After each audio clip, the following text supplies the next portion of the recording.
আম্মুকে একা রেখে আজকে চলে যাচ্ছি। বাবার বাড়িতে থাকার দিন শেষ, আমার বাড়িতেও গেছিলাম, আর আজকে শ্বশুর বাড়িতে চলে যাবো। ব্যাগপত্র সব গুছিয়ে নিলাম। আম্মু আমার জন্য কয়েক রকমের আচার বানিয়ে দিছে, এগুলো নিয়ে যাচ্ছি। কাঁচা আমের আচার তো আমার অনেক পছন্দ, এই আচারটা আম্মু নিজের হাতে আমার জন্য বানিয়ে দিল। আম্মুর কাছ থেকে যাওয়ার সময় আমার আরো বেশি খারাপ লাগে, কারণ আমার আম্মু এই গোটা বাড়িতে একাই থাকে। আব্বু তো সারাদিন অফিসে থাকে, শুধু রাত্রেবেলা আসে। আর আমার তো কোনো ভাই বোনও নাই। আম্মু সারাদিন এগুলোর সাথে সময় কাটায়। একজোড়া পাখি, এতগুলো অ্যাকুরিয়ামের মাছ, এই গাছপালা, আর সাথে আমাদের মোমো মানে আমাদের বিড়াল, এগুলো নিয়ে আমার আম্মুর দিন কেটে যায়। আমার যদি একটা বড় ভাই ভাবি থাকতো তাহলে হয়তো আমার এতটা খারাপ লাগতো না, কারণ আমার আম্মু তো আর একা থাকতো না। তবে এবার গ্রাম থেকে আমি দাদিকে নিয়ে আসছি। গ্রামে দাদিও একা একাই থাকতো, আর এখানে আমার আম্মু একা একা থাকতো। এখন শাশুড়ি বৌমা দুজনে এই বাড়িতে থাকবে। আইডিয়াটা কেমন বলতো? এখন শুধু মিলেমিশে থাকতে পারলেই হয়। দাদিকে সুন্দর করে বুঝিয়ে শুনিয়ে দিলাম, আর এখন বাসা থেকে বের হচ্ছি। একটু তো খারাপ লাগতেছে, কারণ এই যে যাচ্ছি, ঈদের আগে আর আসতে পারবো না, একদম ঈদের পরে। তবে খারাপ লেগে কোনো লাভ নাই, মেয়েদের লাইফে এটা, আর এটাই আস্তে আস্তে মেনে নিচ্ছি। আসার সময় শুধু একটা ব্যাগ নিয়ে আসছিলাম, বাট যাওয়ার সময় শাক, লতা পাতা, আম্মুর হাতের আচার সবকিছু নিয়ে যাচ্ছি। প্রত্যেকবার যাওয়ার সময় আম্মু কান্না করে, যতই বোঝাই সে থামে না। একমাত্র মেয়ে তো, তাই আর কি। যাই হোক, সবাই আমার আম্মুর জন্য দোয়া করো, আমার দাদির জন্য দোয়া করে দিও। আম্মুকে যতই ঘর থেকে বিদায় দিয়ে দিই, আম্মু রাস্তা পর্যন্ত আসে, আর যত দূর আমাদের দেখা যায়, মানে যত দূর গাড়ি দেখা যাবে তত দূর রাস্তায় দাঁড়ায় থাকে। বিয়ের পর কয়দিন বাবার বাড়িতে থাকতাম, সেজন্য কত মানুষ কত কথা বলছে। আমার হাজবেন্ডকে ঘর জামাই বলছে। মানুষের কথায় যদিও কিছু যায় আসে না, তবে এখন ওইসব কমেন্ট করা মানুষদের আর খুঁজে পাই না। যাই হোক, বিসমিল্লাহ বলে অবশেষে রওনা দিয়ে দিলাম। এই তো আমাদের ড্রাইভার। রাজশাহী থেকে নাটোর পৌঁছাতে প্রায় 1 ঘন্টার মতো সময় লাগবে, বাট রাস্তার মধ্যে কি একটা কাহিনী হয় একটু পরে দেখতে পাবা। তার আগে তোমাদেরকে একটু বলে দিই, তোমরা যারা চিকন হতে চাও, ওজন কমাতে চাও, তোমরা চাইলে এই হার্বাল স্লিম টিটা ট্রাই করতে পারো। এটা সম্পূর্ণ প্রাকৃতিক উপাদান দিয়ে তৈরি, তাই এটাতে কোনো রকমের সাইড এফেক্টের ভয় নাই। এটা তোমরা beauty by Lim Facebook page থেকে পেয়ে যাবা। পেজটা আমি ডেসক্রিপশনে মেনশন করে দিব, আর তাদের নাম্বারটাও স্ক্রিনে দিয়ে দেওয়া থাকবে। আল্লাহর নাম নিয়ে রওনা দিলাম দুজন মিলে। রাজশাহীটা পার হলাম খুব ভালোভাবেই, বাট তারপরেই কি যে একটা অবস্থা,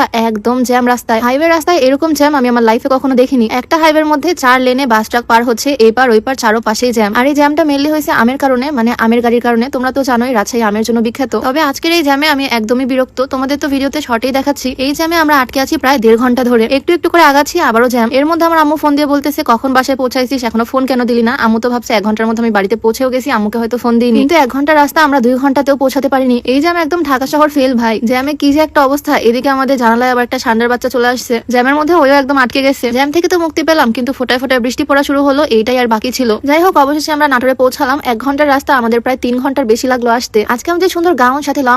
যাই হোক, 1 সপ্তাহ পর আবারও চলে আসলাম বাড়িতে। দরজা খুলে ঢুকতেই দেখা হয়ে গেল আমাদের কিউট কিউট বেবিদের সাথে। বেবিদেরকে তোমাদেরকে অন্য একদিন পরিচয় করে দিব। এগুলো হচ্ছে আমাদের বাড়ির নতুন সদস্য, আর এই হচ্ছে আমার একান্তই পার্সোনাল শান্তির জায়গা, আমার বেডরুম। এতক্ষণ জার্নি করে আসছি, মনে হচ্ছে আমি ঢাকা থেকে আসলাম। আসার সাথে সাথে আমার শাশুড়ি আম্মু আমাকে 1 গ্লাস ঠান্ডা লেবুর শরবত করে দিল। রান্নাঘরে গিয়ে দেখলাম কি কি আছে আজকে রান্নার, কি কি রান্না হয়েছে সেটা আর কি খুলে খুলে দেখতেছি। আম্মু আমাকে একদম প্লেট ভরে সাজিয়ে সুন্দর করে খেতে দিল। এখন খাওয়া দাওয়া করবো। তো আজকের ভিডিওটা এখানে শেষ করছি। সবাই ভালো থাকো, দেখা হয়ে যাবে নতুন ভিডিওতে। সবাইকে আল্লাহ হাফেজ।